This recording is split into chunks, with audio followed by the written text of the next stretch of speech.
আপনাদের 12 মাসে আম গাছে কি এরকম মুকুলগুলি কালো হয়ে যাচ্ছে কিংবা আমের গুটিগুলি কি এরকম শুকিয়ে যাচ্ছে? নমস্কার বন্ধুরা, আমি সৌরভ। আমার কৃষি বাংলা সৌরভ ইউটিউব চ্যানেলটি যারা দেশ ও দেশের বাইরে থেকে দেখছেন তাদের আন্তরিক শুভেচ্ছা ও অভিনন্দন। আজকে আমরা জানবো 12 মাসে আম গাছে মুকুল আসার আগে ও পরে কি পরিচর্যা করবেন আপনারা, যার ফলে আপনার একটিও মুকুল কিংবা গুটিগুলি এরকম ঝরে যাবে না। তাহলে আপনারা ভিডিওটাকে স্কিপ না করে লাস্ট পর্যন্ত দেখতে থাকুন। তার আগে আমার চ্যানেলে যদি আপনারা নতুন সদস্য হয়ে থাকেন তাহলে অবশ্যই চ্যানেলটিকে সাবস্ক্রাইব করে আমার পাশে থাকবেন। আর যারা আমার চ্যানেলটিকে সাবস্ক্রাইব করে রেখেছেন আগে থেকে তাদের অসংখ্য ধন্যবাদ জানাই। তো বন্ধুরা, চলুন ভিডিওটি আজ শুরু করা যাক। সুপ্রিয় দর্শক বন্ধু, আপনারা যারা 12 মাসে আম গাছ রোপণ করেছেন, সে টবে হোক কিংবা মাটিতে, আর আপনারা গাছে লক্ষ্য করবেন ঠিক শীতকালীন আম শেষ হওয়ার পরে, অর্থাৎ বৈশাখ মাসের শেষে জ্যৈষ্ঠ মাসের শুরুতে আপনার আম গাছে লক্ষ্য করবেন আপনাদের 12 মাসে আম গাছ আবার মুকুলে ভরে গেছে। এই সময় এই মুকুল থেকে আমের গুটি তৈরির জন্য কয়েকটি পদক্ষেপ আপনাকে গ্রহণ করতে হবে প্রথমে, না হলে ঠিকঠাক পরিচর্যা না করলে আপনাদের আমের মুকুলগুলি কালো হয়ে নষ্ট হয়ে যেতে পারে। আমাকে অনেকে কমেন্ট করে জানিয়েছিল যে দাদা, আমার 12 মাসে আম গাছের মুকুলগুলি আসে না, আর আসলেও সেই মুকুলগুলি কালো হয়ে ঝরে যায়। তাদের উদ্দেশ্যে আজকে আমার এই ভিডিওটা। মুকুল ঝরে যাওয়ার জন্য কয়েকটি কারণ দায়ী। এক হচ্ছে পোকামাকড় আক্রমণ, 2 হচ্ছে ওয়েদার যদি আপনার সঙ্গে না থাকে তাহলে মুকুল ঝরে যাবে, 3 হচ্ছে প্রচুর পরিমাণে যদি ঝড় বৃষ্টি বা ওয়েদার খারাপ থাকে এর ফলেও মুকুলগুলি ঝরে যায়। এছাড়াও আপনারা যদি প্রখর রোদে গাছে জল প্রয়োগ না করেন কিংবা গাছের গোড়া যদি সবসময় ভিজিয়ে না রাখেন তাহলে আপনার আম গাছের মুকুলগুলি প্রথমত ঝরে যাবে। এছাড়াও আপনাদের একটি বিষয়ে খেয়াল রাখতে হবে, গাছে আপনারা নাইট্রোজেনযুক্ত সার কম প্রদান করবেন।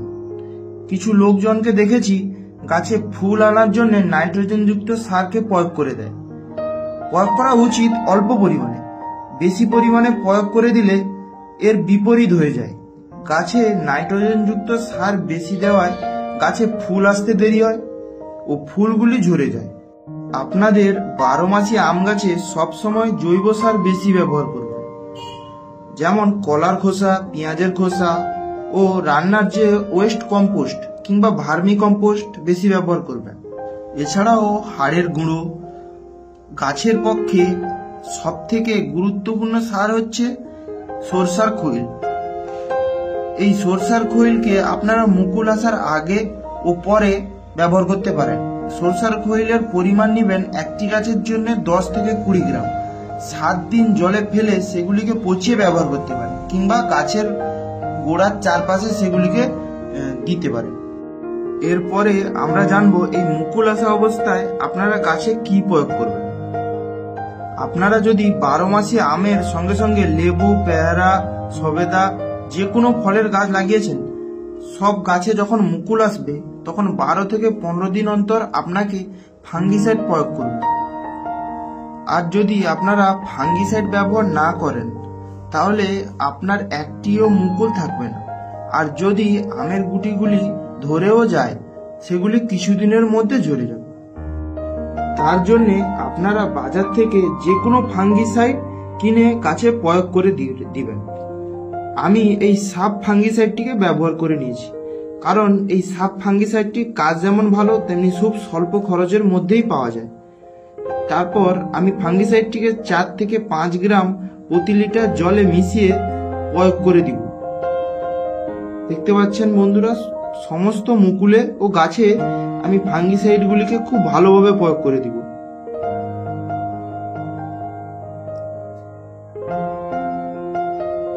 অবশ্যই আপনারা গাছে 10 থেকে 15 দিন অন্তর এই ফাঙ্গিসাইডগুলি প্রয়োগ করে রাখবেন, ফুল আসার আগে ও পরে। কারণ এই সমস্ত আম গাছ 12 মাসই ফলন দেওয়ার জন্য এতে পোকামাকড়ের আক্রমণ বেশি হয়, এই জন্য ফাঙ্গিসাইডগুলি সবসময় গাছে প্রয়োগ করে রাখবেন। এরপরে আপনাদের যে কাজটি করতে হবে, পোকামাকড়ের হাত থেকে এই আম গাছের মুকুলগুলিকে আপনাকে বাঁচাতে হবে। কারণ আম গাছে দেখবেন এই হাঁপার পোকা বলে একটি পোকা থাকে, যা আম গাছের এই মুকুলগুলির রস চুষে খায়।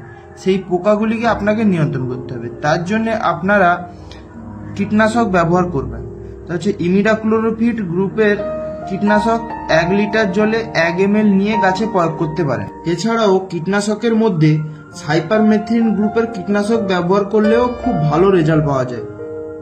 কীটনাশকগুলি প্রয়োগ করার পরে আপনাকে গাছে ভিটামিন প্রয়োগ করতে হবে। যদি আপনারা গাছে কোনো প্রকার অনুখাদ্য না দিয়ে থাকেন তাহলে আপনারা গাছে ভিটামিন প্রয়োগ করে দিবেন। ভিটামিন প্রয়োগ করার ফলে আপনার গাছের যে মুকুলগুলি এসেছিল সেই মুকুলগুলি আর ঝরবে না ও ছোট গুটিগুলি পরিপক্ক আমে পরিণত হবে। আপনারা কীটনাশকের দোকান থেকে যে কোনো একটি ভিটামিন কিনে আনবেন, যেই সব ভিটামিন ফল গাছে দেওয়া হয়। সেই ভিটামিনের সঙ্গে আপনারা কিছু পরিমাণ বোরন মিশিয়ে প্রয়োগ করতে পারেন।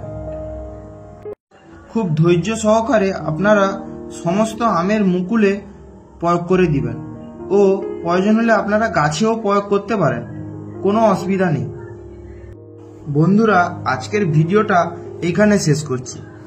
আমি আম গাছের পরিচর্যার দ্বিতীয় পর্ব দিয়ে দিব। আর তার আগে আপনারা যদি আমার চ্যানেলের নতুন সদস্য হয়ে থাকেন, চ্যানেলটিকে প্লিজ সাবস্ক্রাইব করে দিবেন। আর ভিডিওটা যদি আপনার উপকারে আসে তাহলে ভিডিওটিতে একটি লাইক করে দিবেন আর কমেন্ট করে আমাকে জানাবেন আপনাদের আম গাছেও কি মুকুল এভাবে ঝরে যাচ্ছে।